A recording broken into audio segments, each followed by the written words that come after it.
गेहूं के आटे और बेसन से बने ये मिठाई इतनी ज़्यादा टेस्टी लगता है, दो ही चीज़ से केवल बनाएंगे और ये बहुत ही टेस्टी लगता है।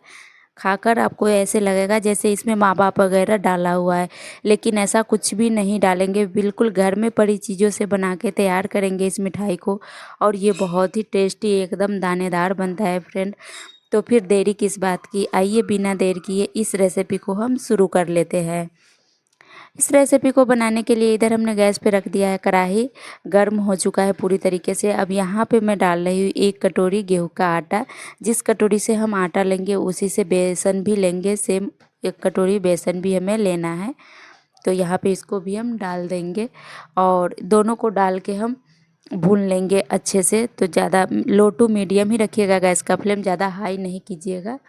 और उसी पे हम भून लेंगे इसको अच्छे से, एकदम खुशबू आने लगे जितना इसको हमें भूनना है। तो ये देखिए लगातार इस तरीके से चलाते हुए हम इसको भून लेंगे। ये भून चुका है, आप देख ही सकते हैं इसका कलर वगैरह, और बहुत ही बढ़िया इसमें से खुशबू आ रही है। तो चलिए अब इसमें मैं क्या डालती हूँ आपको मैं दिखाती हूँ। तो इस स्टेज पे यहाँ पे हम डालेंगे इसमें घी। तो घी ज़्यादा हम नहीं इस्तेमाल करेंगे, वैसे तो इसमें जितना बेसन हो और आटा है उतना घी डाला जाएगा, लेकिन मैं बिल्कुल कम घी में इसे बनाकर दिखाऊंगी आपको। तो चलिए मैं चम्मच से यहाँ पे घी डाल रही हूँ, भर भर के हम डालेंगे इस तरीके से। ये मेल्ट होता तो लगभग 1 चम्मच घी जितना मैं डाल रही हूँ 3 चम्मच हो जाता, लेकिन हम यहाँ पे जमा हुआ घी डाल रहे हैं। तो इस तरीके से भर भर के हमें डाल लेना है घी को।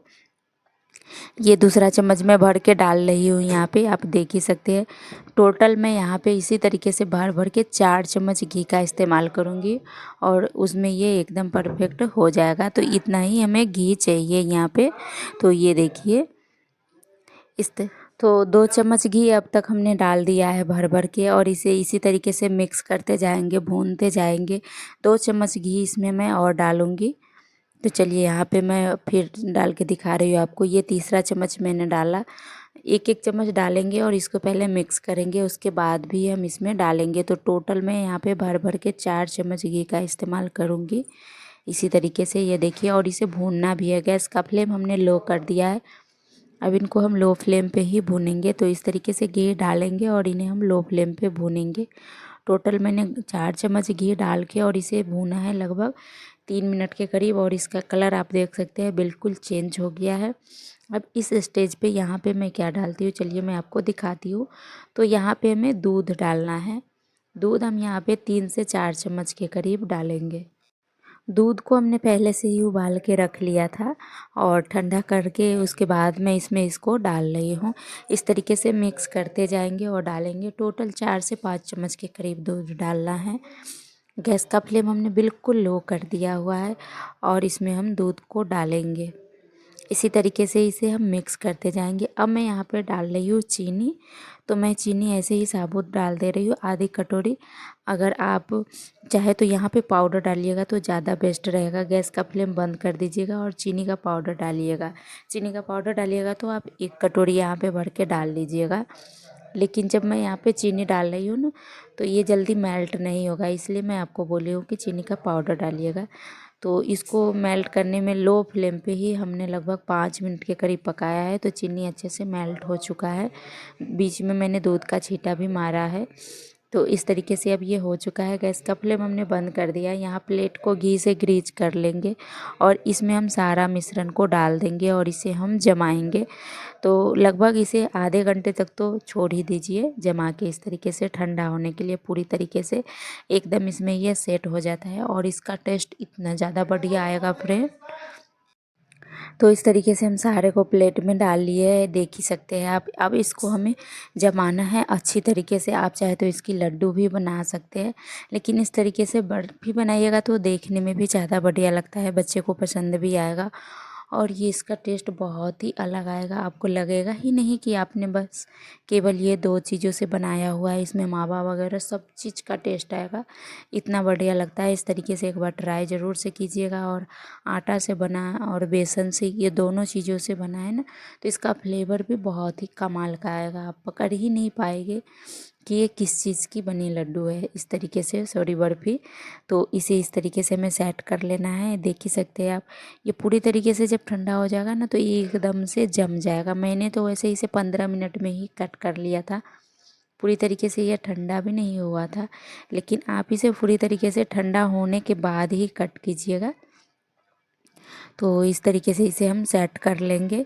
अब चलिए इसे हम इसी तरीके से सेट करके फिर इसको छोड़ेंगे। देख ही सकते हैं आप कितना बढ़िया इसे सेट कर रहे हैं। तो ये आपको लग रहा है ना जैसे ये एकदम आपस में ये मिक्स हो रहा है।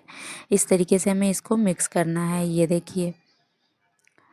तो ऐसे ही सेट कर लेना है इसको, पूरे तरीके से चारों तरफ से चिकना कर देंगे इसको इसी तरीके से। अब इसमें कुछ भी नहीं लगाएंगे, तो केवल आट अब इसको इस तरीके से कर देंगे ताकि ये अच्छे से सेट हो जाए आपस में, और इसे हम ठंडा होने के लिए छोड़ देंगे। तो मैंने तो 15 मिनट में ही इसे कट कर लिया था। आप इसे पूरी तरीके से ठंडा हो कम से कम आधे घंटे बाद ही कट कीजिएगा। तो चलिए मैं इसे कट करके अब दिखाती हूँ आपको। तो इस तरीके से साइड से पहले इसकी कटिंग कर लेंगे। आप अपने मनपसंद के हिसाब से इसकी पीसेस काट के निकाल सकते हैं। तो ये देखिए इसमें कट लगा लेंगे इसी तरीके से हम, जैसे बर्फ़ी को काट के निकालते हैं ना, मैं सेम उसी तरीके से इसे कट कर रही हूँ। और ये देख ही सकते हैं ये सेट हो चुका है बिल्कुल। तो कोशिश कीजिएगा कि ये पूरी तरीके से ठंडा हो जाए, उसके बाद ही इसे कट करके निकालिएगा। तो वैसे में ना ये बिल्कुल जम जाता है। वैसे अभी भी ये सेट हो चुका था, जम चुका था। इस तरीके से इसकी कटिंग हम कर लेंगे। ये देखिए बहुत ही बढ़िया इसकी पीस कट के निकलेगी, और बहुत ही बढ़िया देखने में भी और खाने में भी इसका टेक्सचर बहुत ही बढ़िया लगता है। तो इसी तरीके से हम कर लेंगे। ये देखिए इसकी कटिंग हमने कर लिया। चलिए अब इसकी पीसेज हम निकाल के आपको दिखाते हैं। पहले एक किनारे से इसका हमने हटा दिया है एक पीस। चलिए मैं आपको निकाल के दिखाती हूँ। तो ये देखिए है ना, ज़्यादा मोटी भी नहीं है, एकदम पतली पतली इसकी पीसेज है। और इसका टेक्सचर देखिए कितनी दानेदार, कितनी बढ़िया आई हुई है, जो कि आप देख ही सकते हैं। बहुत ही बढ़िया मिठाई बनके तैयार हो गई है फ्रेंड। इस तरीके से आपका जब भी मीठा खाने का मन हो तो घर पे बनाइए और खाइए। आटे और बेसन से बने ये हेल्दी भी होंगे और टेस्टी भी होंगे।